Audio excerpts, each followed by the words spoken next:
विद्यार्थी मित्रों, इससे पूर्व हम प्रश्न पत्र 10 के अंतर्गत भाषा के विविध रूपों में प्रयोजनमूलक हिंदी तथा राष्ट्रभाषा इस अवधारणा का अध्ययन कर चुके हैं। आज के इस वीडियो में राजभाषा इस अवधारणा या संकल्पना का हमें अध्ययन करना है। राजभाषा और राष्ट्रभाषा ये दोनों अवधारणाएं अलग अलग है। राजभाषा यानी सरकारी कामकाज की भाषा, इसे अंग्रेजी में ऑफिशियल लैंग्वेज कहते हैं। राष्ट्रभाषा यानी राष्ट्र के संपर्क की भाषा, उसे अंग्रेजी में नेशनल लैंग्वेज कहते हैं। तो आरंभ में राजभाषा इस शब्द का प्रयोग राज्य भाषा या राष्ट्रभाषा के रूप में होता था, जो ठीक नहीं था। लेकिन आज भी इस राजभाषा, राज्य भाषा और राष्ट्रभाषा के अंतर्गत कई शब्द भ्रम निर्माण करते हैं। जैसे कि यहाँ राजभाषा, राज्य भाषा और राष्ट्रभाषा, ये शब्द हम देखते हैं तो बिल्कुल एक जैसे ही उसका अर्थ हमें निहित होता है, लेकिन इसमें अंतर है। यह अंतर स्पष्ट करने के लिए आपको इन शब्दों के जो अंग्रेजी रूपांतर है या अंग्रेजी में इन शब्दों को कैसा प्रयुक्त किया गया वो जानते हैं तो आपका ये भ्रम दूर हो सकता है। जैसे कि राष्ट्रभाषा के लिए नेशनल लैंग्वेज कहा जाता है, राजभाषा के लिए ऑफिशियल लैंग्वेज कहा जाता है और राज्य भाषा के लिए स्टेट लैंग्वेज इस शब्द का प्रयोग यहाँ पर किया जाता है। तो ये तीन अवधारणाओं को यहाँ हमें ध्यान में रखना जरूरी है। राष्ट्रभाषा ये अवधारणा को पहले हमें जानना होगा। इससे पूर्व हम लोगों ने इस अवधारणा का अध्ययन भी किया है, लेकिन संक्षेप में यहाँ पर ध्यान में रखो कि राष्ट्रभाषा राष्ट्र के सभी लोगों के संपर्क की या बातचीत के लिए प्रयोग में लाई जाती है और ये सर्वमान्य होती है। राष्ट्रभाषा सर्वमान्य होती है, राष्ट्र के सभी लोगों के संपर्क का वो माध्यम होती है। और राज्य भाषा मतलब स्टेट लैंग्वेज का संबंध, मतलब इस स्टेट लैंग्वेज का संबंध राज्य या प्रांत विशेष से होता है। इसे प्रांत या राज्य में सरकारी कामकाज करने के लिए प्रयोग में लाया जाता है। राज्य सरकार सरकारी कामकाज के लिए राज्य भाषा को एक वैधानिक मान्यता देता है। इसका संबंध राज्य विशेष से हुआ करता है। जैसे कि मराठी यह हमारे महाराष्ट्र की राज्य भाषा है और इसी में ही यहाँ हमारे सरकारी कामकाज तथा वैधानिक उसको मान्यता प्राप्त हुई है। इसे प्रांतीय भाषा भी कहा जाता है। लेकिन राजभाषा यानी ऑफिशियल लैंग्वेज का संबंध राज्य से नहीं होता या किसी प्रांत से नहीं होता और उसका राज्य या प्रांत से संबंध होना जरूरी नहीं है। राज्य भाषा कोई भी हो सकती है। देखिए यहाँ राज्य भाषा कोई भी हो सकती है। जैसे कि मध्य प्रदेश या उत्तर प्रदेश, ये दोनों प्रांत हम यहाँ लेते हैं तो वहाँ की प्रांतीय भाषा देखिए हिंदी है तो भी राजभाषा के रूप में उन्होंने हिंदी को स्वीकार किया। हमारे महाराष्ट्र की प्रांत भाषा मराठी है, लेकिन राजभाषा के रूप में यहाँ हिंदी को स्वीकृति प्रदान की गई। तो इस तरह से नहीं कि यहाँ राजभाषा का संबंध राज्य से नहीं होता और होना जरूरी भी नहीं, क्योंकि वो नहीं कि केंद्रीय सरकार के द्वारा अपने कामकाज में लाने वाली भाषा बोले तो नहीं कि ये राजभाषा है। और ये भ्रम आपसे नहीं कि कई गुना तो दूर हुआ ही होगा। और राजभाषा शब्द वैसे देखा जाए तो ये 14 अगस्त 1947 के पहले नहीं था। ये 1949 में राजभाषा शब्द का प्रयोग यहाँ पर किया गया। वो भी राजगोपालाचार्य ने इस शब्द का पहली बार प्रयोग किया, क्योंकि उसी समय क्या है, राष्ट्रभाषा और राजभाषा ने दोनों को एक जैसा ही स्वीकृति प्रदान की जाने लगी थी।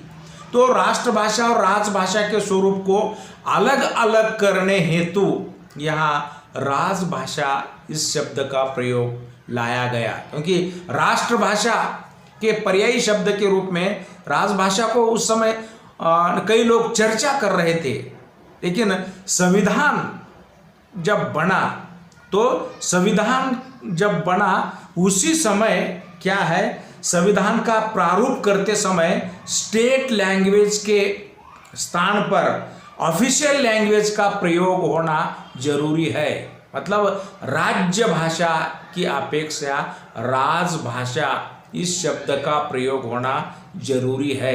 नहीं तो स्टेट लैंग्वेज बोले तो बहुत सारे स्टेटों की अलग अलग लैंग्वेज हो सकती है, उसमें प्रशासन नहीं चलाया जाता, राष्ट्र का प्रशासन उसी के द्वारा संपन्न नहीं हो सकता। इसीलिए ऑफिशियल लैंग्वेज मतलब राजभाषा इसका पर्याय रूप यहाँ पर लाया गया और उसी के अनुसार यहाँ ये राजभाषा संज्ञा सब ने की संविधान के द्वारा मान्यता देने के कारण वो संज्ञा सब ओर प्रचारित प्रसारित होने लगी। और यहाँ ध्यान में रखो कि हमारे संविधान में अध्याय 17 जो है उसका शीर्षक ही भाषा इस रूप से दिया गया। अब संविधान के अनुच्छेद 17 संविधान का अध्याय 17 अनुच्छेद 343 में संघ की भाषा देवनागरी लिपि में लिखी हुई हिंदी होगी ऐसा लिखा हुआ है। यहाँ संघ से तात्पर्य संघ के वैधानिक मतलब राष्ट्र के वैधानिक प्रशासनिक और न्यायिक कार्यों के लिए प्रयोग में लाई जाने वाली भाषा बोले तो नहीं कि ये राजभाषा है ऐसा यहाँ कहा गया।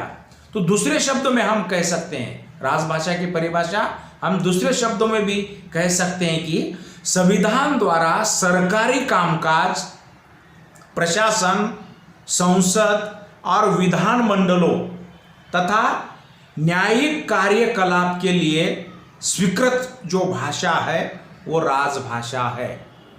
का अर्थ यही है कि हमारे देश का जो प्रशासन अलग अलग कार्यालयों में जो कामकाज होता है, संसद भवन में जो कामकाज होता है, विधान मंडलों में जो कामकाज होता है, न्यायपालिका मतलब कोर्ट में जो कार्यकलाप होता है, इसके लिए जिस भाषा का प्रयोग किया जाता है उसे हम यहाँ राजभाषा इस नाम से संबोधित करते हैं। तो ये राजभाषा की अवधारणा जो भाषा देश के राजकीय कार्यों में प्रयुक्त होती है उसे ने कि साधारणतः हम राजभाषा कहा करते हैं। राजकीय कार्यालयों राज आज्ञाओं में प्रयुक्त भाषा वैसे आरंभ में राजभाषा कहलाई जाती थी। प्रत्येक देश की राष्ट्रभाषा ही राजभाषा होती है। कोई भी राष्ट्र संविधान निर्माण करते समय अपने प्रशासनिक कार्यों के व्यवहार के लिए जिस भाषा को राजभाषा के रूप में स्वीकृति देता है वही उस देश की राष्ट्रभाषा के रूप में जानी जाती है और उसके सारे कार्य राजकीय कार्य या कार्यालयीन कार्य उसी भाषा में किए जाते हैं। भारत जैसा कोई नहीं कि राष्ट्र जब अनेक प्रांतों में विभक्त होता है, उन प्रांतों की भाषा भी अलग अलग है। ऐसी दशा में केंद्रीय प्रशासन के सामने राजकीय भाषा के निर्मिति में जब संभ्रम निर्माण होता है, क्योंकि अपने देश में प्रांतीय भाषा अलग अलग है, अब कौन सी भाषा यहाँ राजभाषा के रूप में स्वीकार किया जाए, इसमें कई संभ्रम यहाँ पर निर्माण हो चुके। अब ये संभ्रम जब दूर करने के लिए कई चिंतन मंथन होने लगा, तब प्रांतीय सरकार की अलग अलग जो भाषाएं हैं, उन्हीं भाषाओं को भी राजभाषा का दर्जा उस प्रांत के सीमा तक दिया गया। जैसे कि संविधान की 8वीं अनुसूची में, जब संविधान बना तब 8वीं अनुसूची में लगभग 14 भाषाओं को राजभाषा के रूप में स्वीकार किया गया। तो यहां ध्यान में रखो, 14 भाषा बोले तो अलग अलग प्रदेशों की जो भाषाएं, जिसमें मराठी है, गुजराती है, तमिल है, ये सभी भाषाएं, लगभग 14 भाषाओं को राजभाषा के रूप में स्वीकार किया गया। बाद में संविधान में 2-3 बार संशोधन हुआ, लेकिन इन संशोधनों में लगभग देखिए यहाँ 8वीं अनुसूची में आज 22 भाषाएं हैं। 1971 में जो संशोधन हुआ उसमें 3 भाषाएं अतिरिक्त रूप से जोड़ी गई, नेपाली, मणिपुरी, कोंकणी, ये 3 भाषाएं वहाँ पर आई 1992 में। और बाद में संथाली, मैथिली, बोडो, डोंगरी, ये 2003 में जब 92वां संशोधन संविधान में हुआ तो ये 4 भाषाएं वहाँ पर आई, और लगभग ने कि यहाँ पहले की 14 और ये 7, कुल मिलाकर ने कि यहाँ 22 भाषाएं ने कि यहाँ उसको नहीं लगभग 8 और वहाँ की 14, कुल मिलाकर 22 भाषाओं को यहाँ संविधान की 8वीं अनुसूची में राजभाषा के पद पर प्रतिष्ठित किया गया। और ये हर एक प्रदेश की राजभाषा के रूप में इन भाषाओं को वहाँ पर सम्मान दिया गया। लेकिन स्वतंत्र देश की राष्ट्रभाषा ही राजभाषा हो, ऐसा संविधान में जब चर्चा हुई तो हमारे देश की राष्ट्रभाषा के रूप में पहले से आंदोलन निर्माण हुए, और हिंदी को कई लोगों ने राष्ट्रभाषा के रूप में प्रतिष्ठित किया गया, क्योंकि हिंदी जानने वाला भारत देश में सबसे अधिक वर्ग है, इसीलिए हिंदी अपने देश की राष्ट्रभाषा है, ऐसा नहीं कि लोग मान्य करने लगे। लेकिन दक्षिणी इलाके में इसका विरोध होने लगा, तो वहां पर कई आंदोलन भी निर्माण हुए, तमिलनाडु हो, आंध्र प्रदेश हो, केरला हो या कर्नाटक में हो, यहाँ आंदोलन निर्माण हुए, हमें राष्ट्रभाषा के रूप में हिंदी स्वीकृत नहीं है। और बाद में लेकिन राष्ट्रभाषा को राजभाषा बनाने का जब संदर्भ आया, मतलब हिंदी कोई राजभाषा बनाने का संदर्भ आया, तब वहाँ और भी आंदोलन निर्माण हुए।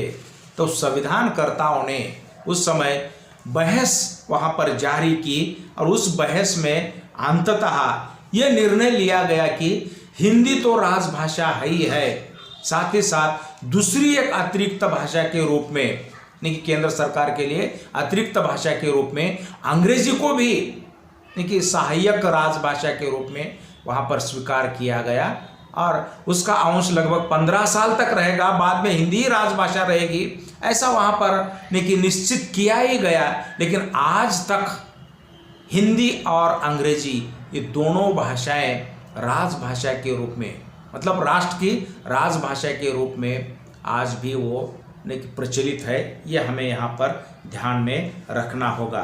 तो ये ऐसी एक राजभाषा, अब राजभाषा की इस अवधारणा को विद्वानों ने अपने अपने ढंग से ने कि संबोधित किया है या उस पर ने कि कई चिंतन मंथन करते हुए आपने विचार भी दिए हैं, और ये इन विचारों को भी यहाँ जानना जरूरी है।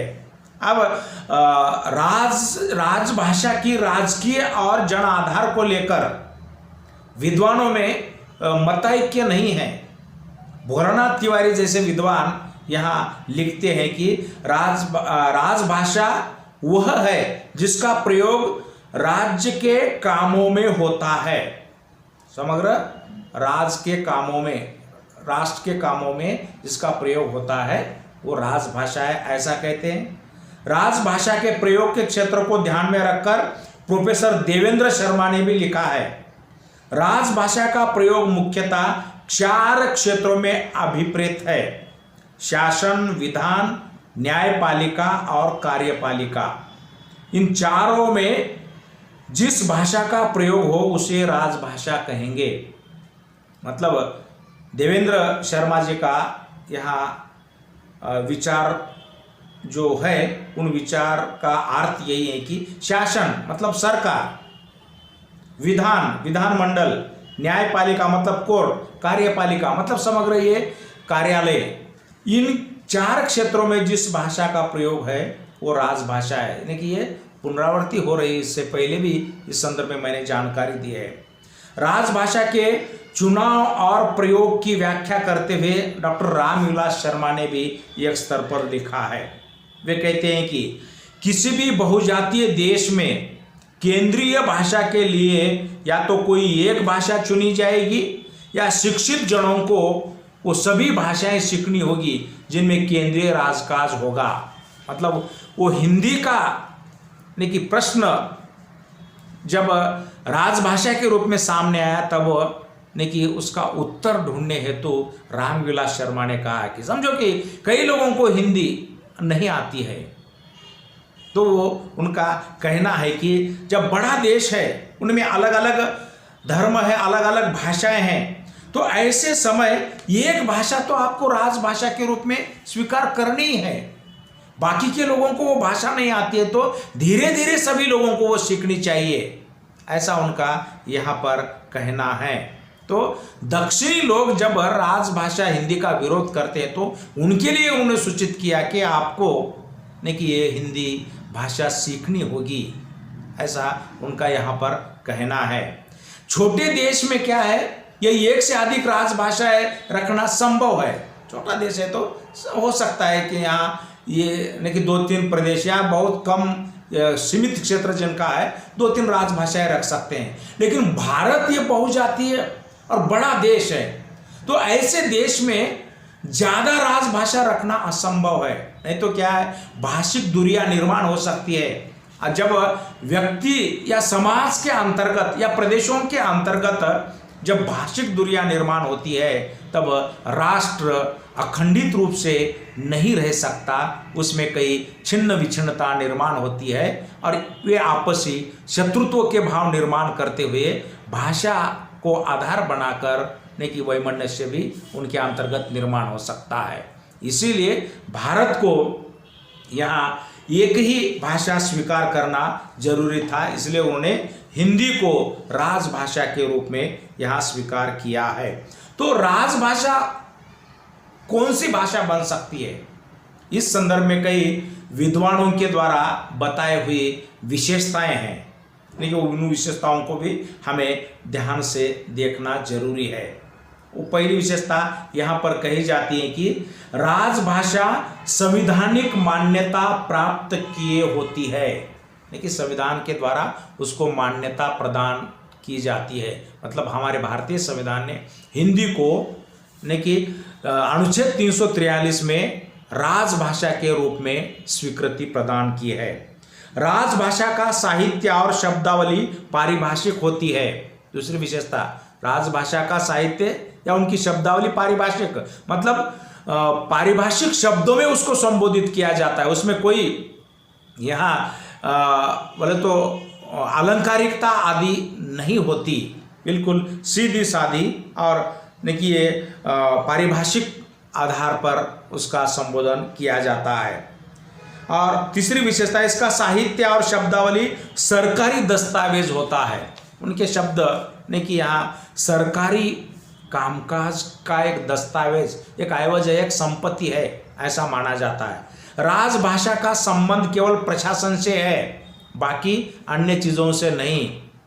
राजभाषा का प्रयोग क्षेत्र सीमित होता है, राष्ट्रभाषा का प्रयोग क्षेत्र विशाल है, लेकिन राजभाषा का प्रयोग क्षेत्र सीमित है। मतलब प्रशासन, न्यायमंडल, विधानमंडल, कार्यपालिका आदि तक ही उसका क्षेत्र सीमित है। राजभाषा अधिक नीरस होती है, वो सरस नहीं। मतलब उसमें नहीं कि कहीं ना कहीं सरलता यहाँ नहीं होती, रसमयता नहीं होती, अलंकारिकता नहीं होती, इसलिए वो नीरस मानी गई। राजभाषा आवश्यक नहीं है कि वो संबंधित राष्ट्र की राष्ट्रभाषा है। वो नहीं कि हम इत्तेफाक से हमारी राष्ट्रभाषा और राजभाषा एक है, लेकिन यहाँ जरूरी नहीं कि एक राष्ट्रभाषा और राजभाषा एक ही हो, नहीं कि वो अलग भी हो सकती है। किसी राष्ट्र की राजभाषा, राष्ट्रभाषा या राज्य भाषा भी हो सकती है, जैसे भारत में है। राजभाषा, राज्य भाषा और राष्ट्रभाषा एक ही हो सकती है और अपने भारत में है। मतलब उत्तरी इलाके के प्रदेश की मतलब ऑफिशियल लैंग्वेज हिंदी है, हमारे देश की ऑफिशियल लैंग्वेज मतलब राजभाषा हिंदी है, अपने देश की राष्ट्रभाषा मतलब जनसंपर्क का माध्यम हिंदी है। इसीलिए यहाँ राजभाषा, राष्ट्रभाषा और राज्यभाषा एक ही है। राजभाषा देशी और विदेशी कोई भी हो सकती है, जरूरी नहीं कि यहाँ अपने देश की भाषा है कि वो राजभाषा हो सकती है, कि वो विदेश की भाषा भी यहाँ पर हो सकती है। तो इस तरह से यहाँ राजभाषा की इस अवधारणा के संदर्भ में कई विशेषताएं बताई जाती है। तो निष्कर्ष रूप से आपको यहाँ पर ये स्वीकार करना है कि प्रशासन के क्षेत्र की भाषा बोले तो ये राजभाषा है, और अधिक जन द्वारा स्वीकृत जो भाषा होती है वो राष्ट्रभाषा होती है। हमारे देश की राजभाषा और राष्ट्रभाषा कि प्राचीन जमाने में भिन्न भिन्न रही, क्योंकि मुगलों के काल में राष्ट्रीय अस्तित्व या जनभाषा के रूप में हिंदी रही, लेकिन फारसी जो भाषा राजकीय भाषा के रूप में स्वीकार की गई। अंग्रेज़ों के काल में अंग्रेजी को राजभाषा का दर्जा दिया गया, लेकिन जनमानस में हिंदी ही यहाँ पर रही। और जब संविधान देश का बना तब संविधान के अनुसार हिंदी को एक राजभाषा के रूप में स्वीकार किया गया। अनुच्छेद 351 के अनुसार नहीं कि राजभाषा के विकास के लिए कई निर्देश भी दिए गए। इसलिए यहाँ कहा जाता है कि